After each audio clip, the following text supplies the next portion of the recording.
Hello friends, today we'll be talking something related to hypertension. Hypertension is very important in the setting of any operative procedure. So it's very important for us to manage it and to diagnose it preoperatively, to assess the severity and the duration of hypertension, and then manage it, and then to decrease the post-operative cardiovascular complications. Okay. So you all might be knowing that hypertensive patients are more prone for cardiovascular complications, right?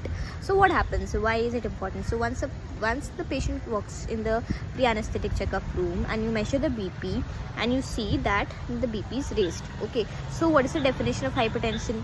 So if the BP is 140 by 90, or if this is the office blood pressure, or the home blood pressure is 130 by 85, it is known as hypertension. Like it comes in the category of hypertension. Now there are various grades and all of hypertension, but we'll be discussing the major practical things that are important. Okay, so now what happens? We'll first of all diagnose that whether the hypertension is primary or secondary. Primary is the essential hypertension, and the secondary hypertension is usually due to some other causes. Okay, it can be pheochromocytoma, it can be hyperthyroidism, or there can be some chronic kidney disorders that might be happening in the patient. So there are various causes of secondary hypertension that needs to be ruled out.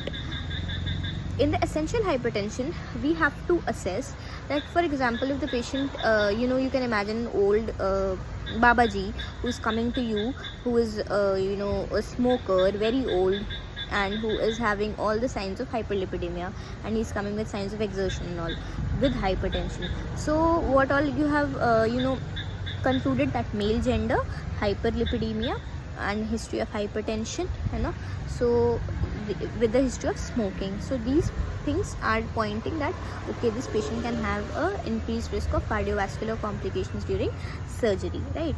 So now what happens?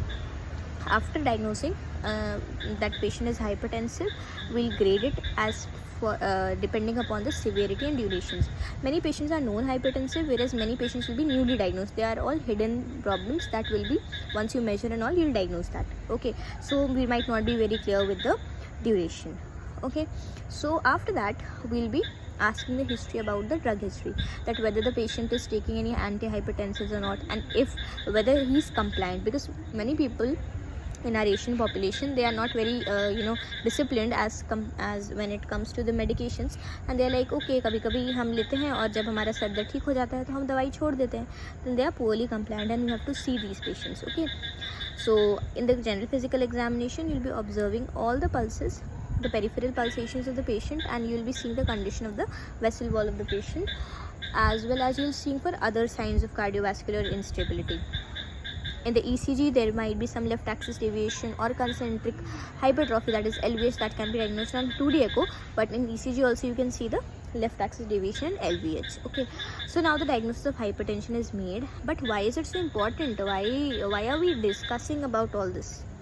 See, the hypertensive patients are having cardiovascular complications, number one.